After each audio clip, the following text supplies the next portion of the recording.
अस्सलाम वालेकुम साथियों, कामरान यूबी वॉर सेल में नई अपडेट्स के साथ हाजिर। बहुत शुक्रिया आपने कि आपने वक्त निकाला मेरी वीडियो के लिए। वॉर सेल की अपडेट की जहाँ तक बात करें, कहते हैं अखाड़ा बेसिकली सज गया है। यमन ने आज एक बहुत बड़ा काम किया। यमन ने जो तकरीबन 48 घंटे पहले अमेरिका ने यमन के ऊपर स्ट्राइक किया था। तो यमन ने बड़ी डायरेक्टली कहा था कि अब देखिएगा क्या होगा। यमन ने आज दो डिफरेंट जगह पर रेड सी के अंदर अमेरिका और बरतानिया दोनों के जहाज़ों को हिट कर दिया और तबाह किए उनके दोनों के बहरी जहाज़।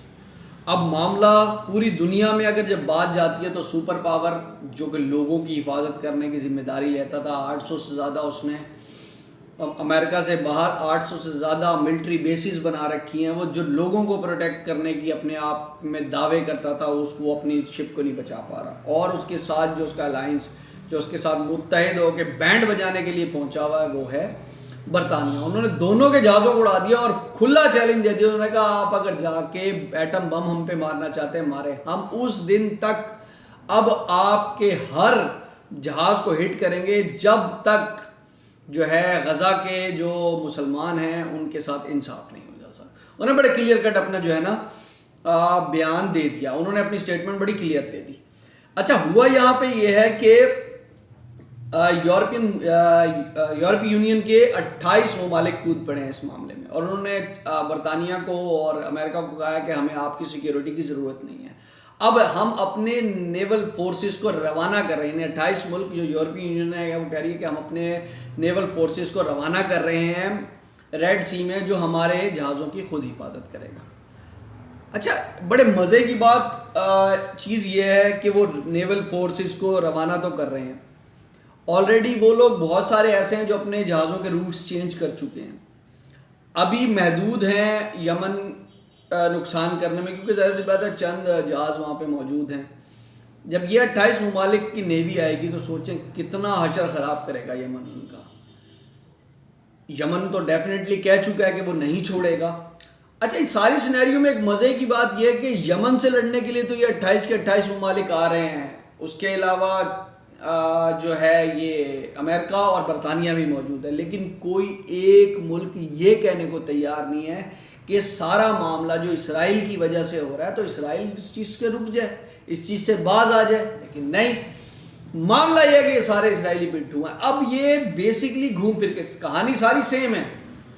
अमेरिका ना सही, दूसरी तरफ भी अमेरिका ही सही, यानी सबके पीछे इसराइल ही है। इसराइल को कोई मना नहीं कर रहा। अमेरिका को उन्होंने देखा डायरेक्टली पिट रहा है, अमेरिका भी पिट रहा है और जो है वो बरतानिया भी पिट रहा है। तो अब उन्होंने कहा कि क्या करें, क्योंकि हौसियों ने डायरेक्ट धमकी दी थी कि वो जो मुल्क इनके साथ शामिल होगा मैं उनकी बैंड बजा के रख दूंगा, क्योंकि ईरान इसकी बैक पे और ईरान ने इसका फुल सपोर्ट किया, हिजबुल्लाह बैक पे। और जाहिर बात है सब जानते हैं कि रूस और चाइना इसकी बैक पे है। अब अगर एक चीज़ है, देखें उनके पास हौसियों को कोई मसला नहीं है। वहाँ पे अगर 200 बहरी जहाज़ भी आ जाएंगे ना तो उनको मारने में आसानी होगी। उनके पास तो खतीर मिकदार के अंदर जो है ना उनके एंटी शिप मिसाइल है। उनके पास टेक्नोलॉजी ऐसी इनकी रडार में भी नहीं आएगी, उनकी बैंड बजा देगी। 28 ममालिक अपना कब्रिस्तान बनाने के लिए रेड सी की तरफ आ रहे हैं। और एक चीज़ है, ये हाथी के दांत खाने के और हैं, दिखाने के और हैं। जब अमेरिका की बैंड बज चुकी है ना, वो तो मेरा नहीं ख्याल कि 28 ममालिक इस तरफ कूदेंगे। लेकिन अब चाहे वो ये काम यूरोपीय यूनियन ने किसी के कहने पे किया है या खुद से,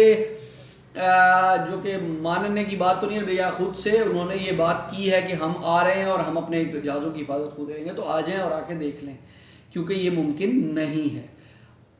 एट द एंड यही है कि उन्होंने बड़ी क्लियर कट यमनियों ने एक स्टेटमेंट दे दी कि जब तक गज़ा के मुसलमानों को इंसाफ नहीं मिलता, उनके लिए मामला सेट नहीं होते, जंगबंदी मुस्तकिल नहीं होती, हम नहीं छोड़ेंगे। और ईरान बिल्कुल बैक होने को तैयार नहीं है, यमन बिल्कुल बैक होने को तैयार नहीं है। अमेरिका की कुर्सी तो जाती नज़र आ रही है, तो इसराइल एक प्लान बना रहा है, इनके पिट्ठुओं को भेज रहा है 28 ममालिक को ऐसे ना सही ऐसे, और इनके तमाम तर इसराइल के फ़ौजियों ने लड़ने से मना कर दिया। इवन के जो रिसेंटली अपडेट है नेक्स्ट व्लॉग में इंशाल्लाह मैं जिक्र करूँगा कि अमेरिका के जो एयरफोर्स के जो पायलट्स हैं उन्होंने बाकायदा कहा है कि इन्होंने हमें जो है ना मरने के लिए भेज दिया, हम ऐसा मरना नहीं चाहते, ऐसी कौम के आगे मरने के लिए डाल दिया जिनका इनके पास कोई मालूमात भी नहीं है, हमें ये भी नहीं पता कि हमें लड़ना कैसे है। तो बेसिकली यमन तो खुद फुल फ्लैज हम पहले से भी था और अब भी वो उसके लिए और मौके हो गए ज़्यादा नुकसान पहुंचा के दुनिया को दिखाने के लिए कि ये कोई लोग कुछ भी नहीं है। लोग इनसे डरते हैं, इनके पीछे करते हैं, इनको इमदाद भी देते हैं कि हम हमारी मदद के नाम पे ये लोगों को ऐंठते भी हैं, अपना असला भी बेचते हैं। ना इनका असला किसी काम का, ना इनका डिफेंसिव सिस्टम किसी काम का, ना ये किसी की हिफाजत कर सकते हैं। जब ये किसी की हिफाजत नहीं कर सकते तो ये दूसरे ममालिक में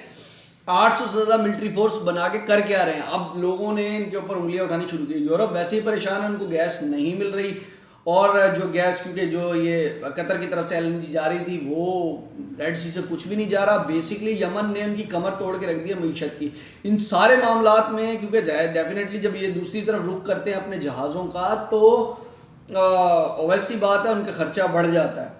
तो जब खर्चा बढ़ जाता है तो लाजमी सी बात है इकॉनमी पे फ़र्क आएगा। बेशक ये बोले या ना बोले कि ऐसा है वैसा है, अगर ऐसा वैसा होता है तो बिल्कुल वहाँ से होता है, ये इतनी काम के लिए नहीं आते। बेसिकली ये फंस चुके हैं और बहुत बुरी तरह फंस चुके हैं। चाहें तो ये मामले से निकल सकते हैं लेकिन ये नहीं निकल रहे।